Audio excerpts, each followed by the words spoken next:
Hello guys, നമ്മൾ ഇന്ന് ചെയ്യാൻ പോകുന്നത് നിഞ്ച ബ്ലേഡാണ്. അപ്പോൾ നിഞ്ച ബ്ലേഡ് ചെയ്യാൻ തുടങ്ങുന്നതിന് മുമ്പേ നിങ്ങൾ ലൈക്കും ഷെയറും സബ്സ്ക്രൈബും ചെയ്യണം. അപ്പോൾ നമുക്ക് വീഡിയോയിലോട്ടേക്ക് കടക്കാം. ആദ്യം തന്നെ ഞാനിവിടെ 2 പേപ്പർ എടുത്തിട്ടുണ്ട്. അതിൽ ഒരു പേപ്പർ ഇതാ ഇങ്ങനെ മടക്കുക.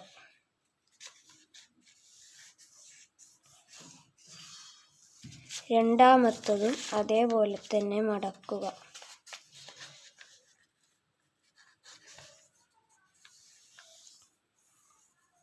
എന്നിട്ട് ഇതിനെ ഇതാ ഒരു സ്കെയിലെടുത്ത് ഇങ്ങനെ മുറിക്കുക. ഇതിനെയും അതേപോലെ മുറിക്കുക.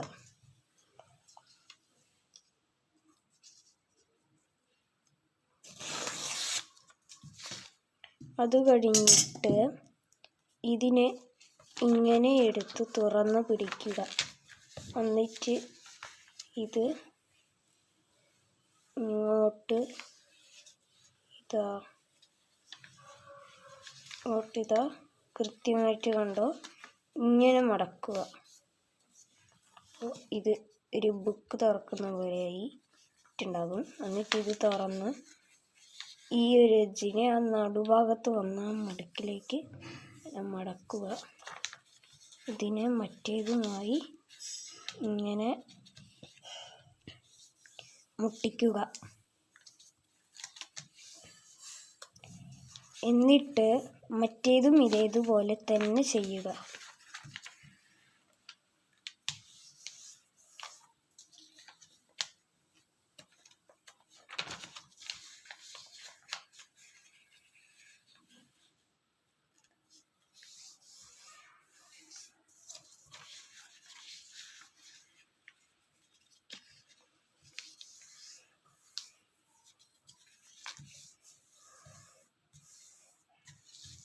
ഇത് 2 ഇങ്ങനെ കിട്ടുമല്ലോ. ഇനി ഒന്ന് ഇങ്ങനെ മടക്കുക. രണ്ടാമത്തതും അതേപോലെ തന്നെ മടക്കുക. ഇനി ഇതിനെയും ഇങ്ങനെ വെച്ചിട്ട് ഒരെണ്ണത്തിൻ്റെ ഈ ഭാഗം ഇങ്ങോട്ട് മടക്കുക. രണ്ടാമത്തേൻ്റെ ഇങ്ങനെ മടക്കുന്നതിന് പകരം ഇത് നോക്കണേ, ഇതിൻ്റെ ഈ ഒരു മേൽഭാഗമാണ് ഇങ്ങോട്ടേക്ക് മടക്കിയത്. പിന്നെ മേൽഭാഗത്തിന് പകരം താഴ്ഭാഗം ഇങ്ങോട്ടേക്ക് മടക്കുക. ശേഷം ഇങ്ങനെ ഒരു വരുന്ന രീതിയിൽ മറ്റേ ഭാഗവും ഇതേപോലെ ഒരു ഷാർപ്പ് ആയി വരുന്ന രീതിയിലും മടക്കുക. ഇപ്പോൾ 2 ഭാഗവും ഇങ്ങനെ ആയിട്ടുണ്ടാകുമല്ലോ. സോറി, ഇതിങ്ങനെയല്ല. ഇതിനെ ഈ ഭാഗം ഇങ്ങോട്ടേക്ക് മടക്കുക. ഇതിൻ്റെ ഈ ഭാഗം ഇങ്ങോട്ടേക്ക് മടക്കുക. പക്ഷെ ഇങ്ങനെ കിട്ടിക്കഴിഞ്ഞാൽ സംഗതി ഏകദേശം റെഡിയായേ.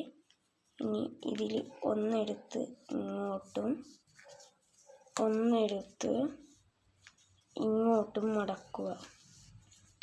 തന്നെ ഒന്നെടുത്ത് ഇങ്ങോട്ടും ഒന്നെടുത്ത് ഇങ്ങോട്ടും മടക്കുക. ഇനി ഇതിൻ്റെ ഈ ഒരു ഭാഗത്ത് ഇതിങ്ങനെ വെച്ചിട്ട് ഇതിനെ അങ്ങോട്ട് മടക്കുക. ഈ ഒരു ഭാഗം ചെറുങ്ങനെ കഠിനമായിരിക്കെ, അതേപോലെ തന്നെ ഇതിൻ്റെയും അങ്ങോട്ട് മടക്കുക. അപ്പോൾ ഇതാ ഇങ്ങനെ കിട്ടിയല്ലോ. ഇനി ഇങ്ങനെ കിട്ടിയതിനെ മറ്റേതുമായി ഇങ്ങനെയും മടക്കുക. മറ്റേ ഭാഗം ഇതേപോലെ തുറന്നിട്ട് അതിൻ്റെ ഉള്ളിലേക്ക് ഇതിനെ മടക്കുക. ഇതാ ഇങ്ങനെ എത്ര എളുപ്പമായിട്ടാണ് ഇങ്ങനെ ഒരു നിഞ്ച ബ്ലേഡ് ഉണ്ടാക്കിയത്. ഇനി ഇതിനൊന്ന് കളറടിച്ച് നോക്കിയാലോ. കണ്ടോ, നല്ല രസമില്ലേ? ശരിക്കും ഒരു നിഞ്ച ബ്ലേഡ് പോലെ ഉണ്ട്, ഒരു പേപ്പർ നിഞ്ച ബ്ലേഡ്. ഇനി ഇത് പറക്കുന്നതായിട്ട് കാണിച്ചു തരേ. അടിപൊളിയല്ലേ? അപ്പോൾ നിങ്ങൾ ഇത് ട്രൈ ചെയ്ത് നോക്കുക. ഉറപ്പായും വീഡിയോ നിർത്തുന്നതിന് മുമ്പേ ലൈക്കും ഷെയറും സബ്സ്ക്രൈബും ചെയ്യണേ. കൂടാതെ ബെൽ ബട്ടൺ കൂടി ക്ലിക്ക് ചെയ്യണേ. അപ്പോൾ അടുത്ത വീഡിയോയിൽ കാണുന്നവരെ ബൈ ബൈ.